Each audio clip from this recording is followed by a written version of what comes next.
अगले 48 घंटे मशरिक़ वुस्ता में कुछ बड़ा उलटफेर हो सकता है। इस तरह की बड़ी खबरें आ रही हैं। जी हां, अगले 48 घंटे ईरान पर बहुत बड़ा हमला होने के सबूत मिल रहे हैं। दरअसल कुछ सैटेलाइट तस्वीरों से यह साफ पता चल रहा है कि अमेरिका और इजराइल मिलकर तेहरान में तबाही मचाने वाले दावे कर रहे हैं। दरअसल इस तरह की खबरें लगातार सामने आ रही हैं कि आने वाले 24 घंटे ईरान के लिए बहुत मुश्किल होंगे या फिर आने वाले 48 घंटे ईरान की एक तरह से कमर तोड़ कर रख देंगे। ईरान के सुप्रीम लीडर को बहुत ज्यादा मुश्किलों और परेशानियों का सामना करना पड़ सकता है।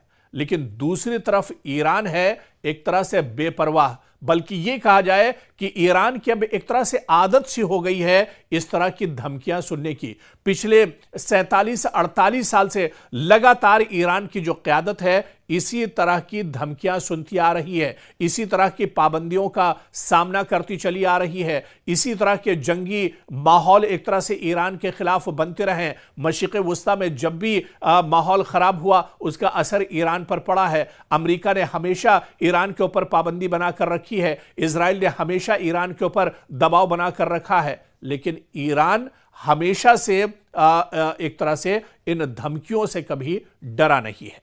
और एक बार फिर आप देख लीजिए कि जब हालिया दिनों बिन्यामिन नेतन्याहू और अमेरिका के सदर डोनाल्ड ट्रंप के दरमियान बातचीत हुई और उस बातचीत के बाद यह कहा गया कि बस अब या तब जंग एक तरह से शुरू होने वाली है, ईरान तबाह होने वाला है, ईरान के अंदर तबाही मचने वाली है, कभी भी अमेरिका ईरान पर अटैक कर सकता है। लेकिन ये चीजें एक तरह से बयानबाजी तक ही महदूद रही। अब एक बार फिर यह कहा जा रहा है, जो मगरबी मीडिया है लगातार प्रोपेगेंडा कर रहा है, एक बार ये बातें फिर निकल कर आ रही हैं कि 24 घंटे ईरान पर बहुत मुश्किल घड़ी आ सकती है, 48 घंटे में ईरान तबाह हो सकता है, आने वाले 2 दिन बहुत मुश्किल हो सकते हैं ईरान के लिए, आने वाला वक्त बहुत सख्त हो सकता है ईरान के लिए। तो अब इस तरह की सुर्खियां एक बार फिर से सोशल मीडिया हो या फिर इलेक्ट्रॉनिक मीडिया हो या जो मगरबी मीडिया है वो इस तरह का भ्रम फैला रहा है। लेकिन दरअसल इसके पीछे की सच्चाई क्या कुछ है उसे भी समझना होगा, क्योंकि इसके पीछे की जो सच्चाई है वो यही है कि ईरान को अब बेवकूफ नहीं बनाया जा सकता है, ईरान को अब हल्के में नहीं लिया जा सकता है। ईरान अब बदला हुआ ईरान है, ईरान अब दरअसल बहुत बदल चुका है और ईरान अब पहले के मुकाबले में बहुत मजबूत हो चुका है। और जिस तरह से कहा जाता है कि जब किसी को बहुत ज्यादा परेशान किया जाए तो उसकी एक तरह से आदत हो जाती है परेशानियों को झेलने के लिए।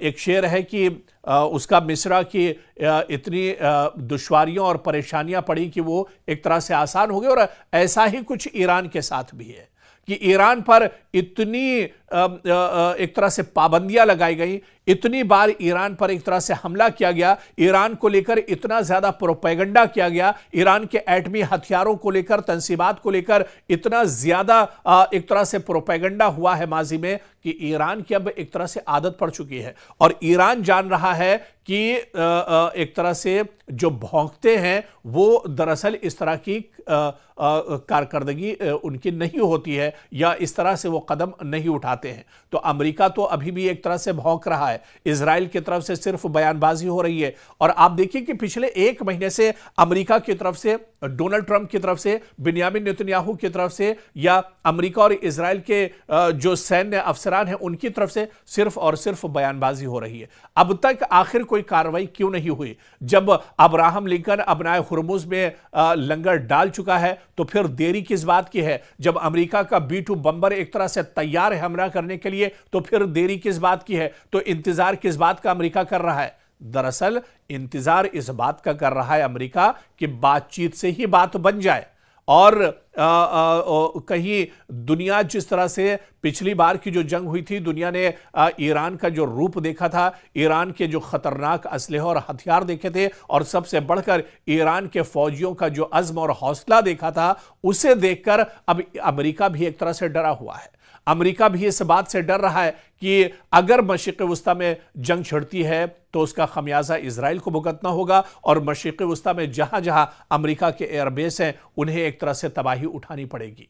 और अब ईरान की ताकत भी दुनिया के सामने एक तरह से निकल कर आ गई है। इजराइल भी अब ईरान की ताकत को समझ रहा है। और फिर जो हमने कई रिपोर्ट में तज़किरा किया कि अब जो मंजरनामा है, अब जो सियासी मंजरनामा है, वो भी दरअसल बहुत हद तक बदल चुका है। कई दुनिया की जो सुपर पावर ताकतें हैं, बड़ी ताकतें हैं, आज वो ईरान के साथ एक तरह से खड़ी हैं, मशरिक़ वुस्ता के साथ एक तरह से खड़ी हैं। और ऐसे में इजराइल और अमेरिका का अचानक हमला करना, या जिस तरह से बयान डोनाल्ड ट्रंप और बिन्यामिन नेतन्याहू देते हैं उस तरह से वो हमला करें, ये दरअसल अब अमेरिका या इजराइल के बस की बात नहीं रह गई है, या इतना आसान ईरान पर हमला करना अब एक तरह से नहीं रह गया है। इसी वजह से अब यह कहना कि 48 घंटे में हमला हो जाएगा, 24 घंटे में ईरान तबाह हो जाएगा, ये दूर की कौड़ियां हैं। और ऐसे में अमेरिका और इजराइल को सोचना होगा। बार बार दरअसल बिन्यामिन नेतन्याहू और डोनाल्ड ट्रंप की बैठक क्यों होती है?